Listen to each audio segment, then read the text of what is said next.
लेकिन निर्दोष को पहचानने का धर्म निर्दोष ही कर सकता, जिसमें कोई दोष ना हो। और इस संसार में निर्दोष यदि कोई है तो वो परमात्मा है, उसमें कोई दोष नहीं है। हम लोग निर्दोष होने का अभिनय करते हैं, एक्टिंग करते हैं कि दोष सब में है, क्योंकि ये संसार, ये प्रकृति, ये सृष्टि गुण और दोष दोनों से मिलकर के बनी है। जैसे गहना 24 कैरेट से नहीं बनता, उसको बनाने के लिए उसमें कुछ ना कुछ मिलावट करनी पड़ती है। 22 कैरेट का है और हीरा टिकाना है तो और उसकी कैरेट कम करनी पड़ते हैं। बोले 18 में ही बनेगा, 16 कैरेट में ही बनेगा, क्योंकि हीरा की पकड़ के लिए बड़ा कड़ा सोना चाहिए।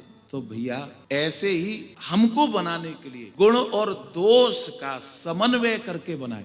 ये बात अलग हो सकती है किसी के अंदर परसेंटेज गुण की ज्यादा हो, दोष की कम हो, किसी के अंदर दोष का परसेंटेज ज्यादा हो, गुण का कम हो, लेकिन गुण और दोष सब में है। कोई ऐसा नहीं है जो सर्वगुण संपन्न हो।